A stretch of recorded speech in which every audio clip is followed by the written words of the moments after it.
비해당 오형제 3, 셋째 이야기 3.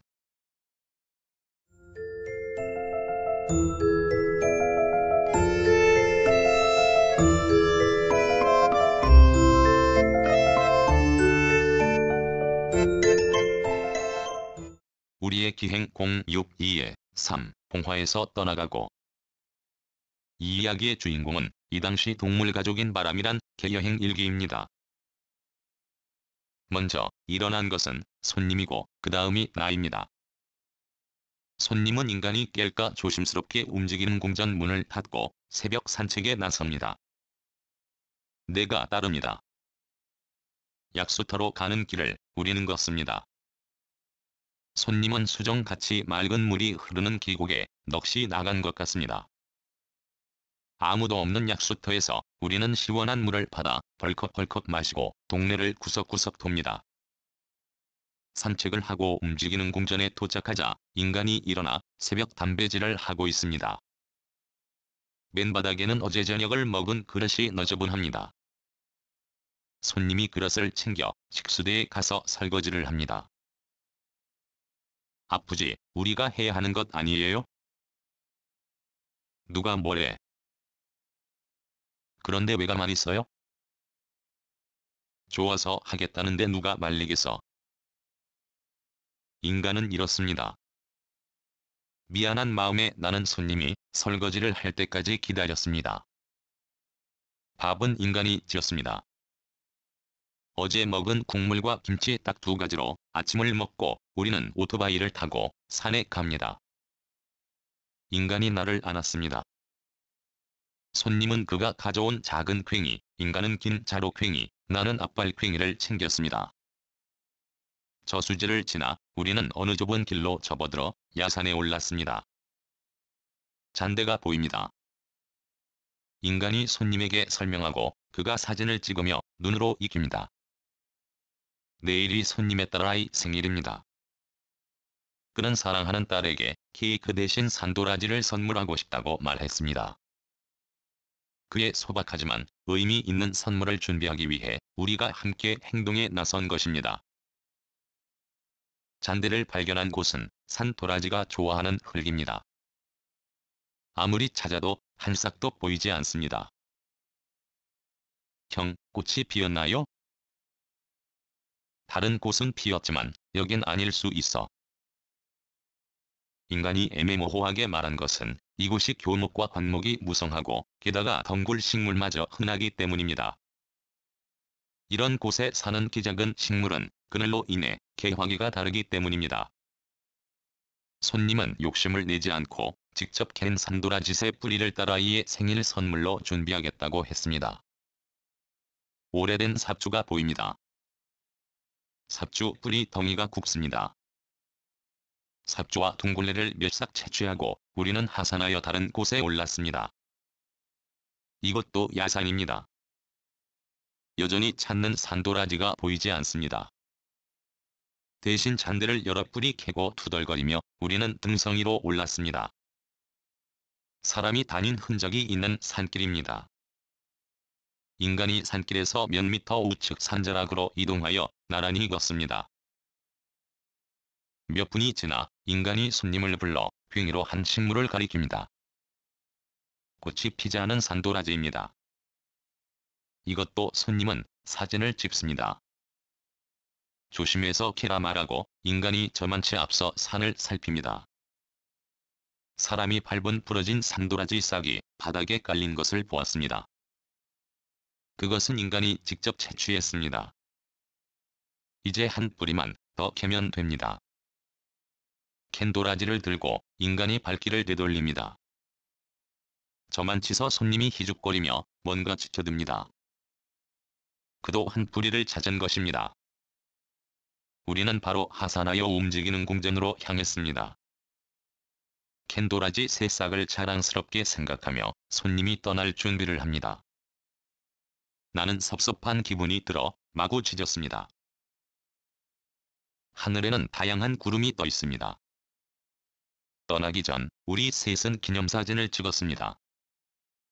즐겁게 함께 한 손님이 탄 2763 오토바이가 점점 사라집니다. 인간은 잘가란 인사도 하지 않고 그저 물끄러미 손님이 사라진 방향을 하염없이 봅니다.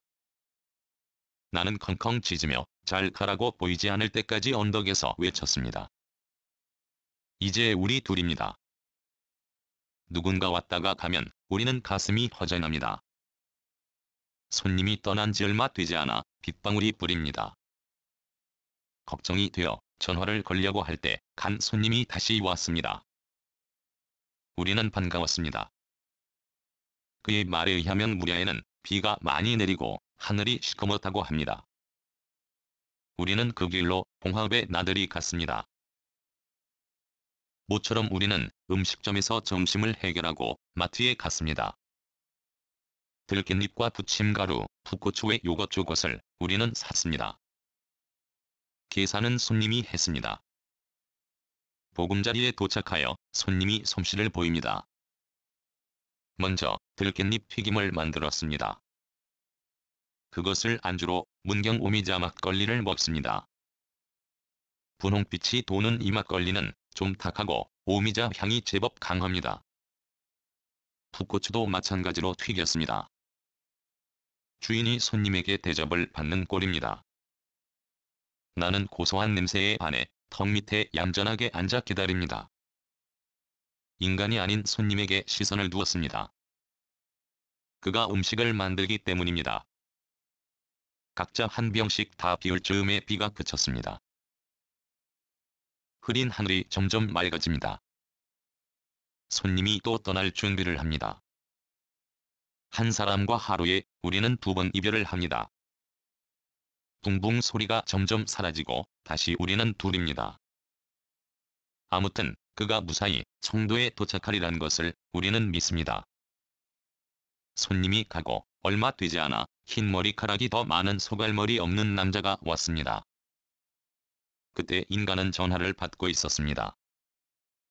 각 화사에서 만난 사람이 여러 번 전화를 한 모양입니다. 그는 우리 걱정을 많이 했다고 합니다. 전화를 끊고 인간이 온 남자에게 손짓으로 불렀습니다. 우리는 이 남자의 말을 한마디도 알아들을 수 없습니다. 인간이 노트와 연필을 남자에게 주었습니다. 나는 농아장애인으로 서울 농아학교를 나왔고 수화로 알아들어요. 남자가 또박또박 적었습니다. 수화 못합니다. 인간이 이렇게 섰습니다. 남자가 싱글벙글 웃으며 고개를 끄덕입니다. 여기는 어떻게 아세요? 인간이 또 섰습니다. 무려면 오전이 우리 집 약속터예요. 남자가 쓴 답글입니다. 그럼 여기가 고향이세요? 인간이 궁금하여 질문합니다. 남자가 고개를 끄덕입니다. 글을 쓰려 하지 않겠다는 뜻으로 남자가 노트를 접었습니다. 그리고 그는 갑자기 이상한 짓을 하며 우리를 놀라게 했습니다. 44살인 이 남자는 60이 넘어 보입니다. 같은 형상을 하고도 언어 소통을 할 수 없는 장애인과 마주 앉아 답답한 생각과 동시에 안타깝습니다. 말을 할 수 있는 것에 우리는 그래서 감사함을 새삼 느낍니다. 벌떡 일어난 이 남자는 인간을 힘차게 안았습니다. 그 바람에 인간은 벌렁 자빠질 뻔했습니다. 싱글벙글하며 남자가 갔습니다. 오늘 우리는 여기서 두 남자가 3번 떠나는 뒤 모습을 봅니다. 우리의 기행 공유기에 등장하는 손님 그는 청도에 사는 박씨 성을 가진 정웅입니다. 2009년 7월 24일 비해당 셋째 동생은 박씨 성의 이름이 웅이다. 웅아. 너를 알고부터 늘 즐겁고 좋았다. 앞으로도 마찬가지일 것이다.